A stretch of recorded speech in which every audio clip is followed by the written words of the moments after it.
የሞባይል ባንኪንጎ እንዲህ ተሻሽሏል፣ ይበልጥ ዘመኗል። በብርሃን ፍጥነት ያሻውትን የሚፈጽሙት ጊዜውን የሚመጥን የሞባይል ባንኪንግ አገልግሎት ከብርሃን ባንክ። እስኪ መተግበሪያውን አፕዴት ያድርጉና አዲሱን አቀራረብ ይመልከቱ። የሚፈልጉትን በሙሉ በፍጥነት በቀላሉ ወዲያውኑ ገንዘብ ወደ አካውንት እንዲሁም ወደ ዋሌት መላክ፣ ክፍያዎችን መፈጸም፣ የአየር ሰዓት መሙላት፣ ስቴትመንት ማውጣት፣ ቀሪ ሂሳብ መጠየቅና ሌላም ሁሉንም በቀላሉ።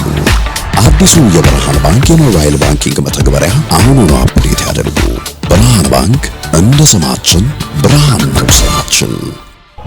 ተመልሰናል አድማጮቻችን። ሌላኛውን ጉዳይ እንመልከት። የብሩኖ ፈርናንዴዝን የአሲስት ሪከርድ ጉዞ እናንሳ። ዛሬ ምሽት ማንቸስተር ዩናይትድ ጨዋታውን ያደርጋል። ሌላ ተጨማሪ ድሎች አሉት ከዛሬ ጨዋታም ውጪ። ይህንን ጉዳይ እናንሳ። ልክ ነው። በጣም ረጅም ጊዜ የቆየ ሪከርድ ነው። በጊዜው እኔ እንግዲህ ፕሪሚየር ሊግን ማየት በጀመርኩበት ጊዜ አንድ ተጫዋች 20 አሲስት ላይ መድረሱ ወይም አሲስት የሚለው ኮንሰፕት እንደ ትልቅ ነጥብ አይቆጠርም ነበር። አይደለም አጥቂ ተብሎ የሚጠቀስ ተጫዋች ማንም ተጫዋች 20 አሲስት ቢሰጥ ወይም አንድ አሲስት የሚያደርግ ተጫዋች የነበረው ክሬዲት አሁን በዚህ ዘመን እንደሚነገረው አልነበረም። ያን ጊዜ ማንም ሰው ርዕስ አያደርገው። እንዲያውም እኔ የቲየሪ ኦንሪ አሲስት እንደ ቁም ነገር ሲቆጠር የሰማሁት ሜሶት ኦዚል ሊያሻሽለው በጣም ተቃርቦ በነበረበት ጊዜ ነው። 19 አሲስት ላይ ደርሶ ነበር ሜሶት ኦዚል በ2015-16 የውድድር ዘመን። ያኔ ነው በቃ በጣም ትልቅ ርዕስ ሆኖ መወያያ ሆኖ የሰማሁት። ከዛ በፊት ዴቪድ ቤካም በአንድ ሲዝን 15 አሲስት ነበረው። ሮቤርት ፔሬዝ በአንድ ሲዝን 15 አሲስት ነበረው፣ 16 አሲስት ነበረው። ያን ያህል ትልቅ አጀንዳ ሆኖ ሰዎች ሲነጋገሩበት አላስታውስም። ከዛ በኋላም ፍራንክ ላምፓርድ ለምሳሌ በአንድ የውድድር ዘመን አሁን ብሩኖ ፈርናንዴዝ የደረሰበት 18 ጎሎች አሲስት ላይ ነበር። እኔ ለነገሩ ብዙ ጊዜ አሲስት የሚለውን ኮንሰፕት በተመለከተ ብዙ ክርክር አለ። አሲስት የሚለውን በተመለከተ ምክንያቱም በአብሮሽ በሚጫወተው አጥቂ ማንነት ላይ የተመሰረተ አብሮሽ በጣም አስደናቂ ኳስ አቀበለሹ ተጫዋቹ የሚያባክል ሊሆን ይችላል። ከሀፍ ቻንስ ጎል ማስቆጠር የሚችል ተጫዋች ሊሆን ይችላል። እሱ ያንቺን የአሲስት መጠን የሆነን ተጫዋች የአሲስት ቁጥር ከፍም ዝቅም ሊያደርገው ይችላል። ስለዚህ እኔ እንዲያውም የበለጠ ትኩረት የማያደርገው የቻንስ ክሬሽን ላይ ነው። አሁን ለምሳሌ ባለፉት ከ2020 ማንቸስተር ዩናይትድን ከተቀላቀለበት ኦሌ ጉናር ሶልሻር ተጫዋቹን ካስፈረመበት ጊዜ ጀምሮ ያለምንም ጥርጥር የፕሪሚየር ሊጉ ትልቁ የቻንስ ክሬተር ብሩኖ ፈርናንዴዝ። በዛ የበለጠ ብለካው ደስ ይለኛል ከአሲስቱ ይልቅ። እሱ በሌሎች ተጫዋቾች ላይ ጥገኛ ያልሆነ ቁጥር፣ በሌሎች ተጫዋቾች ላይ ዲፔንደንት አይደለም። የተጫዋቹን የመፍጠር አቅም ብቻ የሚያሳይ ስለሆነ ግን ደግሞ ሲምቦሊክ ነው። አሲስትን በተመለከተ ከፍተኛ አሲስት ያደረገ ተጫዋች ተብሎ ስሙ የሚጠቀስ ተጫዋች ጠቅላላ አገልግሎቱን በሚገልጽ አንድ ስታት ማብራራት ይቻል ይሆናል እንጂ ለኔ በጣም ኢምፖርታንት ስታት የሆነ አሲስት አይደለም። በተጫዋቾች ላይ የተመሰረተ በአስቆጣሪው ላይ የተመሰረተ ነው። ለምሳሌ በታሪክ ሂስቶሪካሊ ብዙ አሲስት ያደረጉ ተጫዋቾችን ብታይ ምሳ ከወገብ በታች ላለ ቡድን የሚጫወት አሲስት አድራጊ አታገኝ። ጎል ያስቆጠሩ ተጫዋቾች አውቃለሁ። ኬቨን ፊሊፕስ ለምሳሌ 30 ጎል አስቆጥሮ ቶፕ ስኮረር ሆኖ ያውቃል። የሰንደርላንድ ተጫዋች ነው። ጄምስ ቢቲ 23 ጎል አስቆጥሮ ያውቃል። ቼልሲ ልክ እንዳሁን ፎርስ ከመሆኑ በፊት ጄሚ ፍሎይድ ሃሰልባንክ 23 ጎል አስቆጥሮ ያውቃል ለቼልሲ ከሮማን አብራሞቪች ዘመን በፊት። አንዲ ጆንሰን ለክሪስታል ፓላስ እየተጫወተ ከቲየሪ ኦንሪ ጋር ለከፍተኛ ጎል አስቆጣሪነት ሲፎካከር አስታውሳል። 25 እና 20 ጎል ይዘው ነው የጨረሱት። አሉ አንዳንድ ተጫዋቾች ያኩቡ አይግቤኒ ወይ ሌሎች ተጫዋቾች ብዙ ጎሎች ያስቆጠሩ ተጫዋቾች አስታውሳሉ። ቻንስ ክሬሽን ግን ታች ከወገብ በታች ላለ ቡድን እየተጫወተ አንድ ተጫዋች ኖርማሊ ትልልቆቹ አጥቂዎች ለትልልቆቹ ቡድኖች ስለሆነ የሚጫወቱት ከወገብ በታች ያለ ቡድን ውስጥ አታገኙም ተጫዋች። አሁን ራሱ ሊስቱን ገብተሽ ብታይ በጣም ሬር በሙሉ ከትልልቅ አጥቂዎች ጋር የሚጫወቱ ለትልልቅ ቡድኖች የሚጫወቱ ተጫዋቾች ናቸው እዛ ቦታ ላይ የሚደርሱት። ምን ማለት ነው? ቻንስ ክሬሽን የበለጠ ያብራራዋል የብሩኖን አቅም። ከ600 በላይ የጎል እድሎች ፈጥሯል ወደ እንግሊዝ ከመጣበት ጊዜ ጀምሮ። ባለፉት አመታት ከዚህ ዝቅ ያለ አሲስት ላይ በነበረበት ጊዜ ከዚህ ያነሰ ፈጣሪ ስለነበር አይደለም። ከዚህ የተሻለ ሲዝን ያሳለፈባቸው ሲዝኖች የነበሩ ይመስለኛል። በቻንስ ክሬሽንም ቢሆን 18 የሱ ቤስቱ ነው እስካሁን ድረስ 18 ላይ ደርሶ አያውቅም። ግን ከዚህ በላይ መሆን የሚችልባቸው ሲዝኖች ግን ከዚህ በፊት የነበሩ ይመስለኛል።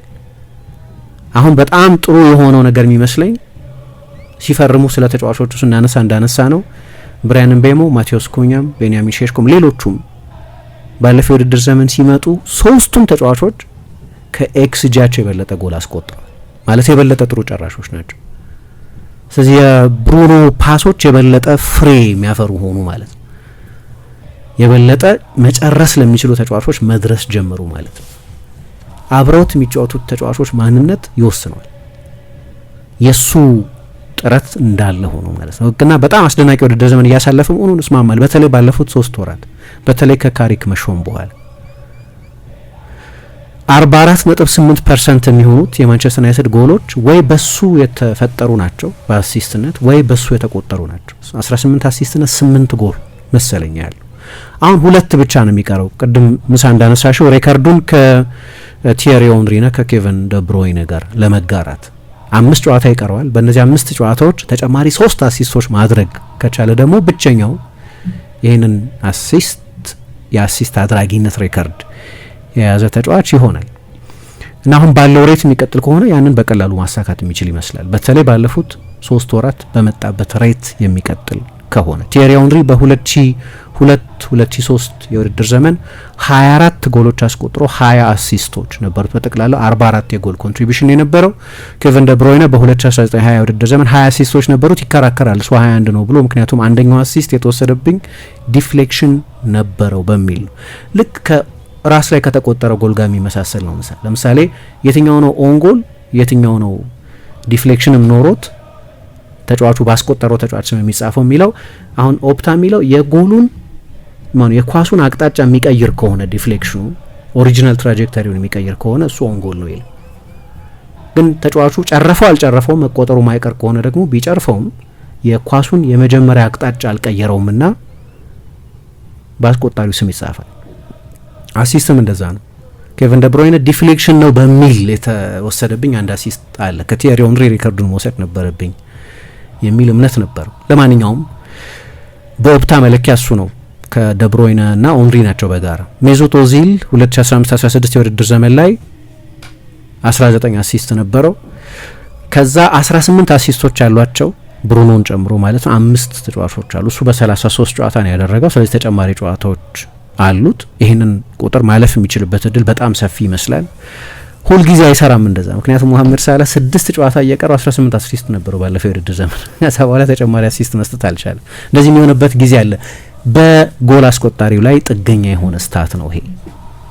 6 ጨዋታ እየቀረው 18 አሲስቶች ነበሩት ባለፈው ሲዝን እና የሚያልፈው ይመስል ነበር የደብሮይንን እና የኦንሪን ሬከርድ። አንዳንድ ጊዜ እንደዛ ይሆናል።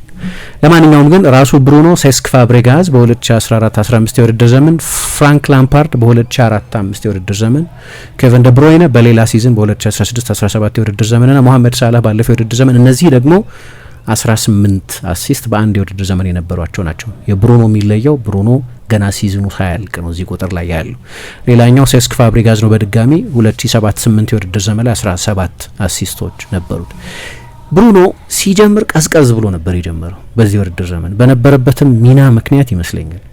በነገራችን ላይ በዚህ የውድድር ዘመን በመጀመሪያዎቹ 9 ጨዋታዎች አሲስት አልሰጠም ወይም አሲስት ተብሎ አልተመዘገበለትም። በመጀመሪያዎቹ 9 ጨዋታዎች ምንም የጎል ዕድል አልፈጠረም ማለት አይደለም። ለመጀመሪያ ጊዜ ሃሪ ማጓየር በአንፊልድ በተደረገው ጨዋታ ሊቨርፑልን 2-1 ሲያሸንፉ ያቺን በጣም ድንቅ ክሮስ የማዕዘን ምት ነበር። ከዛ በኋላ ተመልሶ የመጣ ኳስ ነው ወደ ሳጥን ክሮስ ያደረገው። በጣም አስደናቂ መሬት ያልያዘ ኳስ ነው ክሮስ ያደረገው። የተጫዋቹን ቴክኒካዊ የጥራት ደረጃ የቱ ጋር እንዳለ የሚያሳይ አይነት ነበር። ሃሪ ማጓየር ያንን ጎል አስቆጠረው እና አሸነፉ። የሚገርመው ኦክቶበር ወደ መጨረሻው አካባቢ ነው የመጀመሪያውን አሲስት ያየ ነው። በመጀመሪያዎቹ 9 የፕሪሚየር ሊግ ጨዋታዎች አንድም አሲስት አልነበረውም። በዛ የአንፊልድ ጨዋታ ነው የመጀመሪያው አሲስት የነበረው። ከዛ ቀጥሎ በመጡት 23 ጨዋታዎች ነው እንግዲህ ከዚህ አንፊልድ ጨዋታ ጀምሮ 18 አሲስቶች የሰጠው ማለት 0.78 አሲስቶች በየጨዋታው በአቬሬጅ ያስመዘግባል ማለት ነው። አሁን በዚህ ሁኔታ የሚቀጥል ከሆነ በትንሹ 3 ተጨማሪ አሲስቶች ይኖሩታል። በዚህ አሁን ባለፉት 23 ጨዋታዎች በመጣበት ሬት የሚቀጥል ከሆነ 3-24 ተጨማሪ አሲስቶች፣ ስለዚህ በትንሹ 21 ወይ 22 ሊደርስ ይችላል። አሁን ይሄ እስካሁን የመጣበትን ሬት ከግምት በማስገባት ነው። በወረቀትም ደረጃ ይህን ለማድረግ ኦልትራፎርድ ላይ 3 ጨዋታዎች አሏቸው። ከቀሩት 5 ጨዋታዎች 3ቱ በኦልትራፎርድ የሚደረጉ ናቸው። የዛሬ ምሽት ተፋላሚያቸው ብሬንፎርድ፣ በሚቀጥለው እሁድ የሚያገኙት ሊቨርፑል እና በ37ኛው ሳምንት ላይ የሚገጥሙት ኖቲንገም ፎረስት፣ ከዛ ውጪ ሰንደርላንድና ብራይተን ኤንድ ሆቭ አልቢዮን ነው ከሜዳቸው ውጪ የሚገጥሙት። ከዛ ውጪ ግን አንድ ሊያሻሽለው የሚችል ሌላ ሬከርድ የሴት ፒስ አሲስቶች ነው። በቆሙ ኳሶች የሰጣቸው አሲስቶች መጠን ስቲቨን ጄራርድ ነው በዚህ ባለ ሬከርድ የሆነው። በ2013-14 የውድድር ዘመን 11 አሲስቶች ከቆሙ ኳሶች ሰጥቶ ነበር። አሁን ብሩኖ አይ ቲንክ 9 የቆሙ ኳስ አሲስቶች አሉ። ግማሾቹ ከቆሙ ኳሶች የመጡ ናቸው፣ ከማዕዘን ምቶች፣ ከቅጣት ምቶች የመጡ ናቸው። በጠቅላላው 102 አሲስቶች አሉት ለማንቸስተር ዩናይትድ። በማንቸስተር ዩናይትድ ታሪክ አራተኛው ከፍተኛ አሲስት ያደረገ ተጫዋች ነው። እንዲህ አይነት ዴታ መያዝ ከጀመረበት ጊዜ ጀምሮ ራያን ጊግስ ነው አንደኛ 249፣ ወይን ሩኒ ሁለተኛ ነው 127፣ ዴቪድ ቤካም ሶስተኛ ነው 115፣ ብሩኖ 102 አሲስቶች አሉት። ቅድም እንዳልኩት ቢያንስ በክሬቲቪቲ የውድድር ዘመኑን ጥሩ አይደለም የጀመረው። እንዳልኩት በመጀመሪያዎቹ 9 ጨዋታዎች አሲስቶች አልነበሩትም፣ ግን ዲፕ አማካይ አድርገው ነው ሩበን አሞሪም የተጠቀመበት ከሌሎቹ ሲዝኖች በተለይ። እኔ 2 አስቸጋሪ ጊዜያት የነበሩት ይመስለኛል ይሄ ተጫዋች በዩናይትድ ተጫዋችነት። ከዛ ውጪ በጣም የተዋጣለት ነበር። ግን እንደው እንዴት የተዋጣለት እንዴት ኢንስታንት ኢምፓክት እንደፈጠረ የምታውቂው ወደ ቶተናም ሊዘዋወር ነበር እና ማንቸስተር ዩናይትድ ያው ቀድሞ ማንቸስተር ሲቲ የሚፈልገው እንደነበር አስታውሳለሁ። አንድ ሰፊ አርቲክል ጽፎ ነበር ቢቢሲ ላይ፣ እንዲያውም ከአዩጋ ስፖርት 365 ላይ ተወያይተንበት ነበር። ሁለቱ ማንቸስተሮች እና ቶተናም የሚፈልጉት ተጫዋች ብለን ከአመታት በፊት ማለት 6-7 አመት በፊት የሚገርሙ ቁጥሮች ላይ እዚህ ማንቸስተር ዩናይትድ ውስጥ ብቻ ሳይሆን ስፖርቲንግ ሊዝበን ውስጥ በነበረበትም ጊዜ ኖርማሊ ለአማካይ ተጫዋች የማይታመኑ ጎሎች ነበር ያስቆጠረ ነበር። አሲስቶቹ እንዳሉ ሆኑ። አሲስቶቹን ከፕሌይ ሜከር ትጠብቂያለሽ። የጎሉ መጠን ግን አብዘርድ ነበር። እንግዳ የሆነ የጎል ቁጥር ነበረው እዛም እና ያኔ ጥያቄ ነበረው ከደብሮይነ ጋር አንድ ላይ ማጫወት ይቻላል ወይ የሚል እንጂ ጓርዲዮላ ሳይቀር ያየው ተጫዋች ነው። በቃ መልማዮች ሊያልፉት የማይችሉት አይነት የጎሎች ሲደመር አሲስቶች ቁጥር ላይ ይደርስ ስለነበር ግን በ2020 የጃንዋሪ ዝውውር ጊዜ መጨረሻው ዕለት ላይ ማንቸስተር ዩናይትድ ይህንን ተጫዋች ከ60 ሚሊዮን ፓውንድ በላይ አካባቢ በሚደርስ ገንዘብ አስፈረመ። ማንም ሰው የብሩኖን ገንዘብ ሲጠቅስ አትሰሚ። ማንም ሰው ባርጌን ነው ለኔ በ60 ሚሊዮን ፓውንድ የሰጠውን አገልግሎት ስታይ ማንም ሰው ገንዘቡን ሲጠቅስ ሰምቼ አላውቅም። የብሩኖን ገንዘብ መጣ በግማሽ ሲዝን በ2020 ብቻ በአመቱ ማለት በሙሉ በካሌንደር አመት 4 ጊዜ የወሩ ኮከብ ተጫዋች ተብሎ ተመርጧል። አንኮመን ከፖርቱጋል የሚመጡ ተጫዋቾች አዳፕት ለማድረግ ጊዜ ያስፈልጋቸዋል። አየሩን፣ የእግር ኳሱን ጠባይ፣ አሰልጣኙን ሜተድ መላመድ ያስፈልጋቸዋል ምናምን እንላለን። ግን በዛ የመጀመሪያ የወልቭስ ጨዋታው 0-0 ነው ያለቀው ጨዋታው። ግን በዛ የመጀመሪያ የወልቭስ ጨዋታው በጣም አስደናቂ ነው። ከመጣበት ጊዜ ጀምሮ ኢምፓክቱ በጣም ወዲያው የሚታይ ነበር። 2 አስቸጋሪ ጊዜያት ግን የነበሩት ይመስለኛል በሁለት ቀላል በሆኑ ምክንያቶች።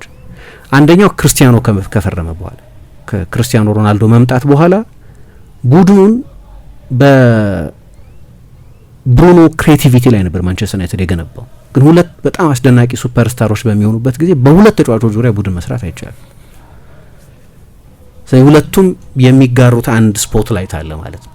ለነገሩ ሲዝኑ መጥፎ ሲዝን ነበር በጠቅላላው። ከዛ የከፋ ሲዝን መጣና ወደ ኋላ ተመልሰን ስናየው ምናልባት የመጨረሻው መጥፎ ሲዝን ላይሆን ይችላል እንጂ በጊዜው በነበረው ስሜት በጣም መጥፎ ሲዝን ነበር። ዩናይትድ 6ኛ ሆኖ ነበር የጨረሰው። በአውሮፓ ውድድሮችም በሀገር ውስጥ የካፕ ውድድሮችም የነበረው ሬከርድ ጥሩ አልነበረም። አንደኛው ችግር እሱ ነው። ልክ የክርስቲያኖ አይነት ሜጋ ስታር በሚመጣበት ጊዜ ኮምፕሮማይዞች ይኖራሉ እና ያንን ባላንስ ማንቸስተር ዩናይትድ ማግኘት አልቻለም። ሁለተኛው ሩበን አሞሪም ጠለቅ ያለ ሚና በሰጠው ጊዜ ነው። ምክንያቱም ያ ቦታ የሱ ቦታ አይደለም። ለኔ ያለኝ ክርክር ምንም አይነት ፐርፎርማንስ ቢያሳይ መጥፎ ሲዝን ነበር ለማለት ይቸግረኛል። ለምን እንደሚቸግረኝ ደብሮይነን እዛ ቦታ ላይ ብታጫወቹ ተመሳሳይ ዴፊሽንሲ ያሳያል። ከካሰሚሮ ጋር ጥልቅ አማካይ አድርገሽ ብትጠቀሚበት ያ የቦታ ዲሲፕሊን የለውም ብሩኖ። እዛ የማንቸስተር ማለት ዲፕ አማካይ ለመሆን የሚያስችል የቦታ ዲሲፕሊን የለውም። የሌለው የዛ ቦታ ተጫዋች ስላልሆነ ነው። የበለጠ ነጻነት የሚፈልግ ነምበር 10 ክላሲክ 10 ቁጥር የድሮቹን 10 ቁጥር የሚመስል አይነት ተጫዋች ነው።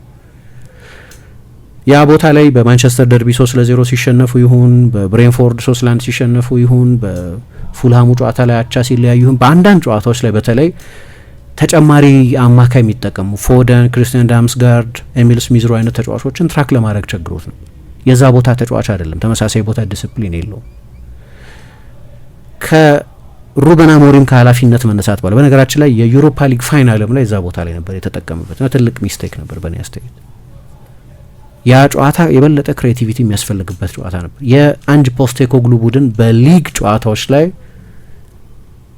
በኤክስፓንሲቭ አጫወቱ ምክንያት በዛ ሀይ ላይ ነው ምክንያት ሲተች የቆየ ቢሆንም በዩሮፓ ሊግ የነበረው የፍጻሜ ጨዋታ ብቻ ሳይሆን ሌሎቹንም ፍራንክፉርትንም ቦዶ ግሊምትንም ሌሎቹንም ቡድኖች ያሸንፍ የበለጠ ሴፍቲ ፈርስት ውጤት ኦሪየንትድ እግር ኳስ ይጫወት የነበረ ቡድን ፋይናል ላይ ያን የገጠማቸው በቂ ጥራት ያላቸው ጎል ዕድሎች ለመፍጠር ቸግሯቸው ለውጦች እንኳን ሲያደርግ ወደፊት አድቫንስ አላደረገውም።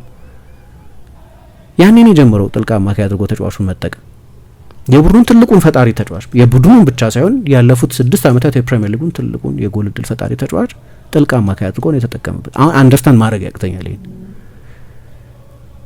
እና ለዛ ነው ሲጀመርም የውድድር ዘመኑ ላይ አደጋ ከሚፈጥርበት የጎል ስፍራ ርቆ ነበር የተጫወተው። ለምሳሌ አንዳንድ ቁጥሮች ልጥቀስ። በሩበን አሞሪም ስር ከካሪክ የበለጠ ብዙ ኳስ ይነካ ነበር። በጣም ትልቅ ላይሆን ይችላል ግን የበለጠ ኳስ ይነካ ነበር። ለምን? ጥልቅ አማካይ ነው። ለምን? የመጀመሪያ ምዕራፍ ቢልዳፖች ላይ ብዙ ይሳተፍ ነበር። 81 ኳሶች ነበር በአማካይ ይነካ የነበረው። ከካሪክ መሾም በኋላ ያነሰ ነው የሚነካው 77።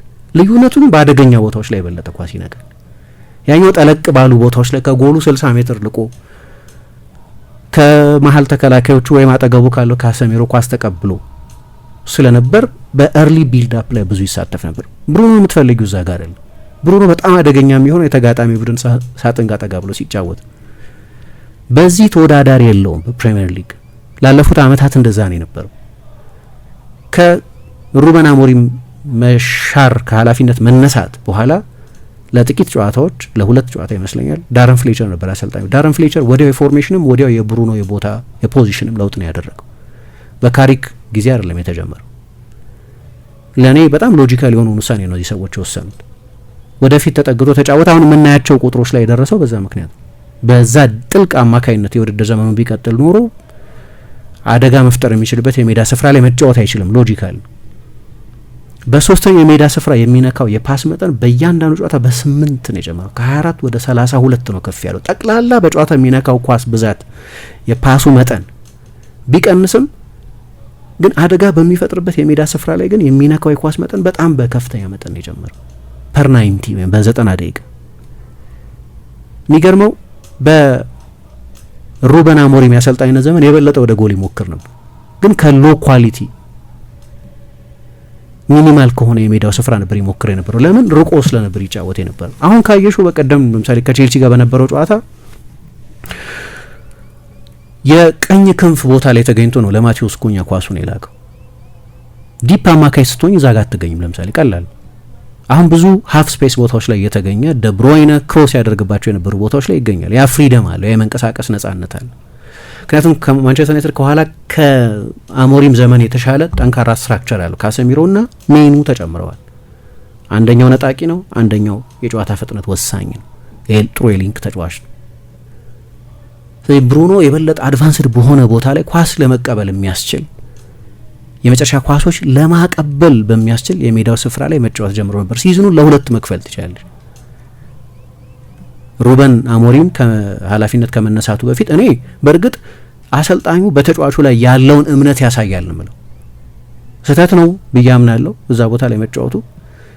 ግን የማንቸስተር ዩናይትድ የጨዋታ ፍሰትን ከኋላ ጀምሮ እንዲመራለት በመፈለጉ ምክንያት በቴክኒካዊ ጥራቱ በመተማመን ጠለቅ ባለ ስፍራ መጫወት ይችላል ብሎ ስለተማመነበት ነው ይመስለኛል እዛ ቦታ ላይ ማለት የበለጠ ሪስፖንሲቢሊቲን የሰጠው ነው የምለው፣ የበለጠ ኃላፊነትን የሰጠው።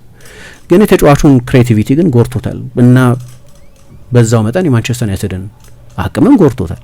የቡድኑን ምርጡን ተጫዋች የበለጠ አደገኛ በሚሆንበት ቦታ ማጫወት ሎጂካል ስለሆነ። ግን ስለ ጨራሾች ሳነሳ ነበር ምሳ። አሁን ይሄ ኤክስፔክትድ አሲስት የሚባል አንድ ሜትሪክ አለ። ልክ ኤክስፔክትድ ጎልስ ምናምን እያለን ከዛ የጎል እድል ጥራት አንጻር የተለያዩ ሲሙሌሽኖች በመጠቀም ያ የጎል እድል ለመቆጠር ያ የተፈጠረው የጎል ቻንስ ለመቆጠር ያለው እድል ምን ያህል ነው የሚለውን አስልተን አይደለም ኤክስጂ የምንለው። ኤክስፔክትድ አሲስትም ልክ እንደዛ ይሰላል። አንድ ተጫዋች ከፈጠራቸው የጎል እድሎች ጥራት አንጻር ኖርማሊ ስንት ጎል ሊቆጠር ይችላል?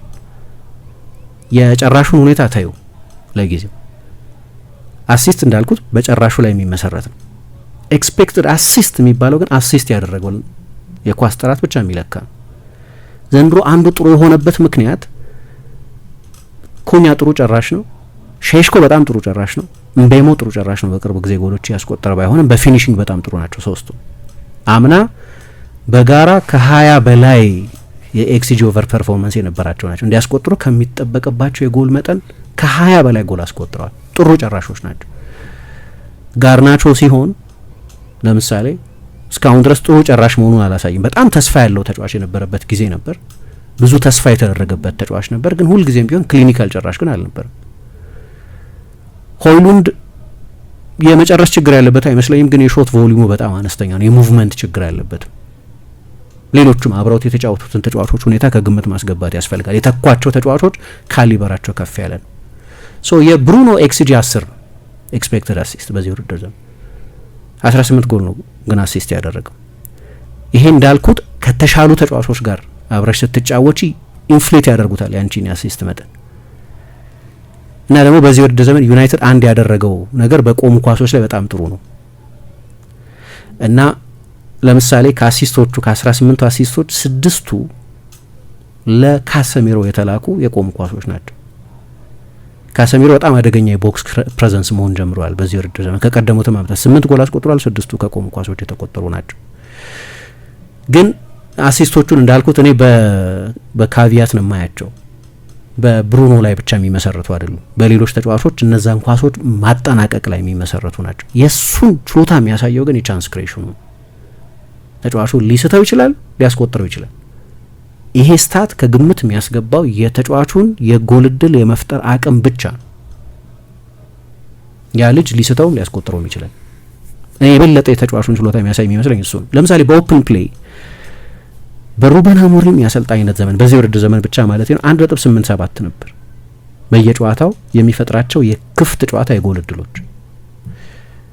በካሪክ ዘመን ወደ 3.2 ነው ከፍ ያለው። ከ1.87 ወደ 3 ወደ ደብል ሊሆን ብዙ አልቀረው። የበለጠ ፍሪደም አለው። የበለጠ ሀፍ ስፔሶች ላይ ይገኛል። የበለጠ ክሮስ ማድረግ በሚችልበት የሜዳ ስፍራ ላይ ይገኛል። ያ ደግሞ በጣም ጠቃሚ ነበር። አሁን በዚህ ውድድር ዘመን አሲስቶቹ ጋር ልመለስ። በማንቸስተር ዩናይትድ ታሪክ ሬከርዱን ሰብሮታል። ዴቪድ ቤካም ነበር ብዙ አሲስት ያደረገው 15። ኤሪክ ካንቶና 16 አድርጓል፣ ግን ካንቶና ግማሹን ለሊድስ ነበር የተጫወተው። ስለዚህ እነዛን አሲስቶች ለዩናይትድ ብቻ ስላላደረጋቸው የማንቸስተር ዩናይትድ ሬከርድ ሆልደር አይባልም። እንደምታውቂው ያኔ የጃንዋሪ ዝውውር ጊዜ የሚባል አልነበርም። በፈቀድሽው ጊዜ በህዳርም ተጫዋች ማስፈረም ትችይ ነበር እና ከዛ በኋላ ነው የጥር የዝውውር ገበያ ምናምን የሚባል ነገር የመጣው። ከዛ ከአመታት በኋላ ግን የተወሰኑ ጊዜ ለሊድስ ስለነበር የተጫወተው የዩናይትድ ሬከርድ የነበረው የዴቪድ ቤካም ነው። ያኛውን ለሁለቱ ዩናይትዶች ለሊድስም ለማንቸስተር ዩናይትድ ማካፈል ስለሚያስፈልግ እና የቤካም ሬከርድ ረጅም ጊዜ ነበር የቆየው፣ በጣም ረጅም ጊዜ። ግን እንዳነሳሁት አንዳንድ ጊዜ ምናልባት በቀሩት ጨዋታዎች ላይ ሊሰብረው ይችላል፣ ላይሰብረው ይችላል። ምክንያቱም በብሩኖ ላይ ብቻ የሚመሰረት አይደለም። የማይታመን ኳስ ለቤንያሚን ሼሽኮ ለምቤሞ ሰጥቶት ያ ተጫዋች ባያስቆጥር አሲስት አንለው ማለት ነው። ባያስቆጥር አሲስት አይባልም። ለምሳሌ መሐመድ ሳላህን ያነሳው ስለዚህ ነው። መሐመድ ሳላህ ባለፈው የውድድር ዘመን 6 ጨዋታዎች እየቀሩት አሁን ብሩኖ ያለው የአሲስት መጠን ላይ ደርሶ ነበር። ለተጨማሪ ማከል አልቻለም። ምናልባት የሱም የመፍጠር አቅም ከዛ በኋላ እየወረደ መጥቶ ሊሆን ይችላል። ግን ምናልባት የአጋሮቹ ደግሞ የመፈጸም አቅም ዝቅ ብሎ ሊሆን ይችላል፣ አላቅም። ሜሱት ኦዚል በተለይ ሜሱት ኦዚል በጣም አስገራሚ ነው። የ30 አሲስት ሲዝን ነበር እያሳለፈ የነበረው በዚያ ውድድር ዘመን። በመጀመሪያዎቹ 18 ጨዋታዎች 16 አሲስቶች ነበር እንዛ። ከዛ በተቀረው ግማሽ ሲዝን 3 አሲስት ብቻ ነው መጨመር የቻለው። ከምን ጋር ሊንክ አደርገዋለሁ መሰለሽ? ይሄን ከኦሊቪዬ ዢሩ ፎርም ጋር። ኦሊቪዬ ዢሩ ለ15 የፕሪሚየር ሊግ ጨዋታ ጎል ሳያስቆጥር ሄዷል በዛ ጊዜ። የሁለቱ ሊንክ በጣም ጠንካራ ነበር በውድድር ዘመን የመጀመሪያ አጋማሽ። እንዲያውም ሰዎች የክላሲክ 10 ቁጥር መሞት ማሳያ ይሉታል። አንደኛ አርሰናል ዋንጫ አልወሰደም፣ ሁለተኛው ነው የጨረሰው።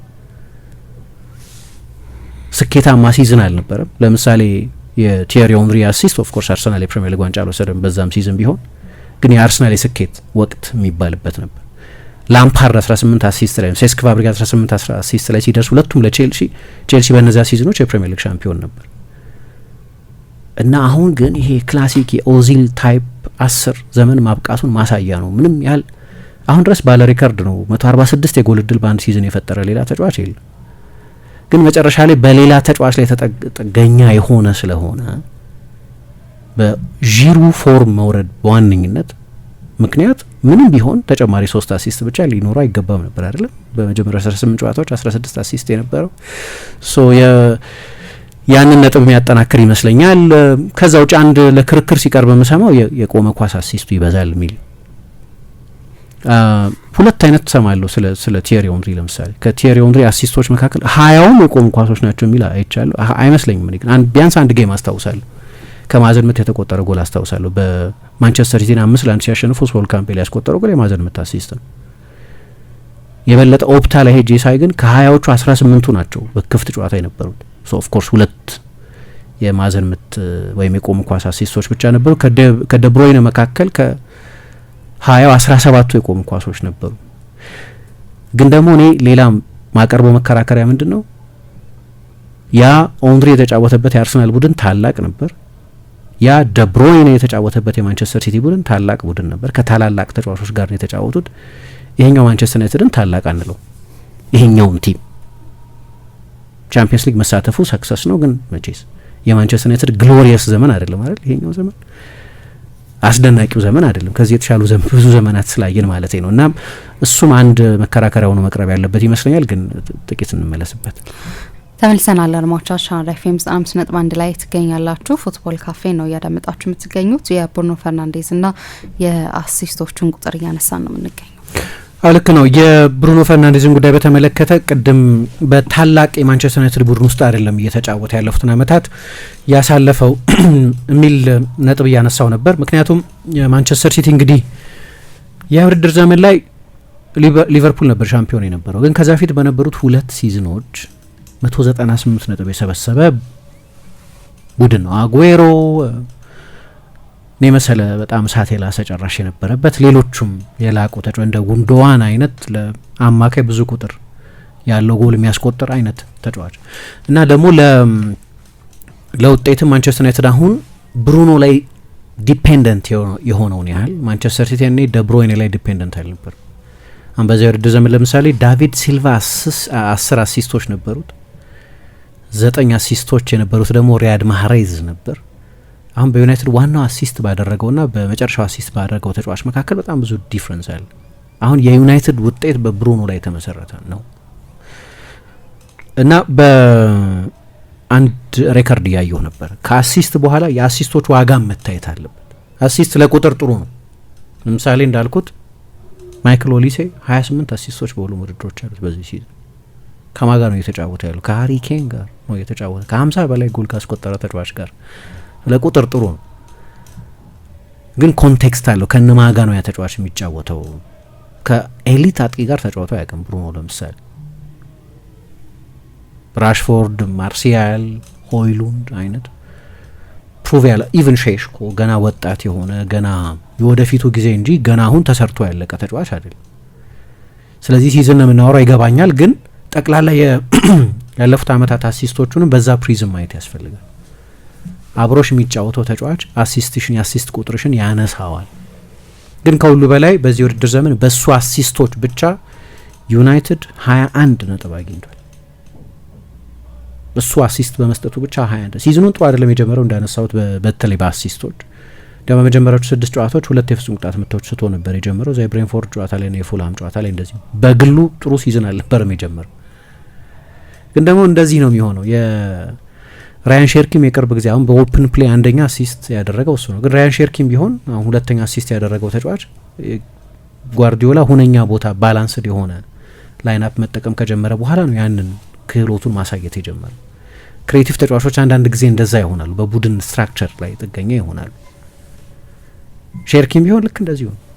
እዛ ያንን የአንፊልድ ጨዋታ አልጀመረም። ኢቭን ያንን የኖቲንጋም ፎረስትና የዌስትሃም ጨዋታ እኮ አልጀመረም። ከዛ ጨዋታ በኋላ ነው ፔፕ ተሳስቼ ነበር ብሎ ተጫዋቹን በተከታታይ ማስጀመር የጀመረው። በፕሪሚየር ሊግ በኦፕን ፕሌይ ከፍተኛ አሲስት ያደረገው ተጫዋች የሚባለው ራያን ሼርኪ።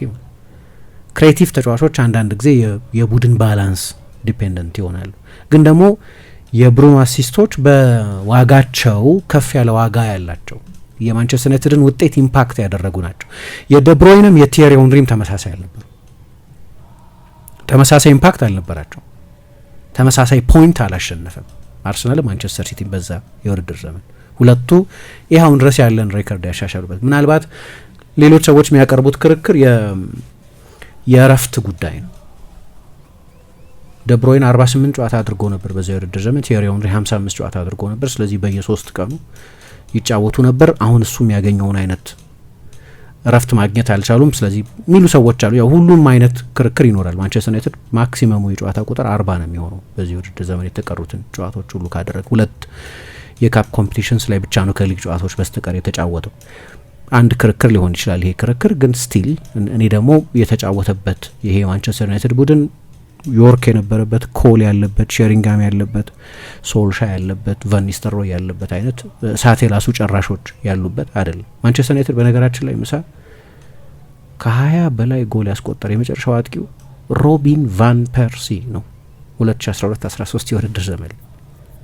ከዛ በኋላ 13 ዓመት ተቆጥሯል። ማንቸስተር ዩናይትድ 20ና ከዛ በላይ ጎል ያስቆጠረ አጥቂ በሊግ ጨዋታ ማለት ነው ኖሮት አያውቅም። ከዛ በላይ ያስቆጠሩ ተጫዋቾች ነበሩ በሁሉም ውድድሮች። ለምሳሌ ዝላተን ኢብራሂሞቪች 28 ጎሎች አስቆጥሯል። ራሽፎርድ አንድ ሲዝን ላይ 30 ጎል ደርሷል። ክርስቲያኖ ተመልሶ በመጣበት የውድድር ዘመን 24 ጎሎች ላይ ደርሶ ነበር። የሆነ የውድድር ዘመን ላይ ማርሻል እና ራሽፎርድ ራሱ 23 ጎሎች አስቆጥረው ያውቃሉ ምናምን። ግን በሊግ ጨዋታ አሲስቱን የምናወራው ስለ ሊግ ጨዋታዎች ነው፣ ደርሶ አያውቅም ማንም የማንቸስተር ዩናይትድ አጥቂ በዚህ ዘመን ላይ ነው እየተጫወተ ያለው ለማለት ነው። ግን ከነዚህ ተጫዋቾች መካከል ግን አሲስቱን ከያዙት መካከል ምናልባት ስለ ማደንቀው ሊሆን ይችላል የቲየሪ ኦንሪን እንደ ኖርማል ተጫዋች አላየውም በአሲስቶቹ መጠን። ምክንያቱም የ9 ቁጥር ስራ አይደለም አሲስት መስጠት፣ የፕሌይሜከሮች ስራ ነው። አሁን በሙሉ ሊስቱን ብታይ ቅድም ስማቸውን ስጠቅስ ነበር፣ በሙሉ ፕሌይሜከሮች ናቸው። አንዱ ብቻ ነው ፕሌይሜከር ያልሆነው፣ አንዱ ብቻ አጥቂ ነው። የአጥቂ ስራ ተደርጎ አይቆጠርም አሲስት መስጠት፣ አሲስቶቹን መጨረስ የዛ ስራ። ግን ሁል ጊዜም አንድ የሚለይ ነገር አለው። አሁን የአሲስቶቹን አይነት ካየሽ የብሩኖን አይነት ኤሊት ክሬቲቪቲ የሚጠይቁ አሲስቶች አይደሉም። የሚጫወትበት ቦታ እዛ ወይም የደብሮይነን አይነት አሲስቶች አልነበር የሚሰጥ ነበር። በጣም ሰልፍለስ በመሆኑ ምክንያት ራሱ የሚያስቆጠረውን ተጫዋች ለሌላ ሰው ይሰጣል። እሱ ያንን የሚልበት ምክንያት ሳደንቅ ያደግኩት ሮናልዶን ቫን ባስተንን ነው። ለዛ ነው ለፈረንሳይ ብሔራዊ ቡድን 12 ቁጥር የሚለብሰው የቫን ባስተን ቁጥር ስለነበር። ግን ሮናልዶን፣ ጆርጅ ዌያን፣ ሮማሪዮን አይነት ከስፔሻሊስት ጎል አስቆጣሪነት በተጨማሪ ሌላ ነገር ማድረግ የሚችሉ ድሪብል ማለት 3 4 5 ተጫዋቾች አተራምሰው ማለፍ የሚችሉ ተጫዋቾች ናቸው። እነሱ ላይ ነው ሞዴል ያደረግኩት ይላል። እዛ በሞናኮስ ቪክቶር ኤክፔባ፣ አንደርሰን አይነት ተጫዋቾች ነበሩ አጠገቡ። እነሱም ቢሆን ስፔሻሊስት አጥቂዎች አልነበሩም። ስለዚህ ከነሱ ነው ትምህርቱን የወሰድኩት ይላል። ኤሊት ጎል አስቆጣሪ ነው፣ ግን የጎል አስቆጣሪነት ኦብሰሽን አልነበረበትም። ስቲል እኮ 4 ተከታታይ ውድድር ዘመን የፕሪሚየር ሊግ ቶፕ ስኮረር ነበር። ግን ደግሞ ለአጥቂ የማይገመት አይነት የአሲስት ቁጥርም ነበረው። ስለዚህ የእሱን ከሌሎቹ ትንሽ ለየት አድርጎ ማየት የሚያስፈልግ ይመስላል። ፕሌይ ሜከር አይደለም፣ አሲስት ሜከር እንዲሆን ይጠበቃል ነበር። በዛ ዘመን የነበሩት ጎል አስቆጣሪዎች ቫን ኒስተልሮይ፣ አለን ሺረር፣ ማይክ ሎን፣ ጄሚ ፍሎይድ ሃሰልባንክ፣ ጄምስ ቢቲ፣ ኬቪን ፊሊፕስ አይነት ተጫዋቾች ናቸው። አንዳቸውም እንደ አይነት የአሲስት ቁጥር አልነበራቸውም። ሶ የእሱን በሌላ አይን ማየት የሚያስፈልግ ይመስለኛል። ኢምፕሬሲቭ ሆኖ ሌላም ተጫዋች ቢያሻሽለው በሌላ አውድ ነው ማየው። የሱ ልክ የሃሪኬንን አይነት ማለት ነው። ሃሪኬን ለምሳሌ የሆነ ጊዜ የአሲስት ሜከር ሆኖ ከፍተኛ ጎል አስቆጣሪው ብዙ አሲስት ያደረገውም ተጫዋች ሆነ። የሃሪኬን ስፔሻል ነው፣ ምክንያቱም ጠለቅ ባለ ቦታ ይጫወታል ምናምን። የሁለት ተጫዋች ኃላፊነት ነበር የወስድ የነበረው። ግን ብሩኖ አሁን በመጣበት መንገድ ከሆነ የሚያሳካው ይሆናል እና የሚገባው አይነት ተጫዋች ነው። ባለፈው ራሱ ቲየሪ ኦንሪ ብሩኖ አልሎም ብሬኖ ነው የምለው፣ በአእምሮ የሚጫወት ተጫዋች ስፔሻል ተጫዋች ነው፣ ምንም ጥያቄ የለውም። እና ሪከርዱ የሚሰበር ከሆነ በእንደዚህ አይነት የተለየ ተጫዋች ቢሰበር ደስ ይለኛል። ሪከርዶች ያሉት ሊሰበሩ ነው፣ ዘላለም ሊቆዩ አይደለም። ከሆነም ግን ልክ እንደዚህ አይነት ዲዘርቪንግ ተጫዋች ሪከርዱን የሚይዘው ከሆነ ራሱ የራሱ ካቪያቶች ያሉት ሆኖ ይሄ አሲስት ምን ማለት ነው የብሩኖን ችሎታ እንዲያውም ከዛ በላይ የሚያሳዩ ሌሎች ሜትሪኮች አሉ ብዬ አምናለሁ። ሆነ ግን ከሆነም ግን የሚገባው ተጫዋች ነው።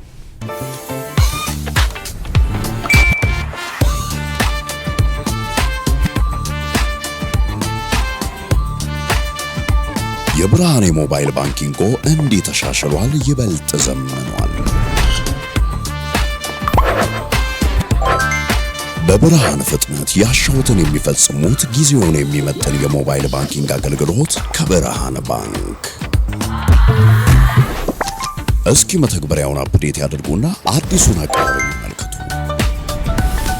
የሚፈልጉትን በሙሉ በፍጥነት በቀላሉ ወዲያውኑ ገንዘብ ወደ አካውንት እንዲሁም ወደ ዋሌት መላክ፣ ክፍያዎችን መፈጸም፣ የአየር ሰዓት መሙላት፣ ስቴትመንት ማውጣት፣ ቀሪ ሂሳብ መጠየቅና ሌላም ሁሉንም በቀላሉ። አዲሱ የብርሃን ባንክ የሞባይል ባንኪንግ መተግበሪያ አሁኑኑ አፕዴት ያድርጉ።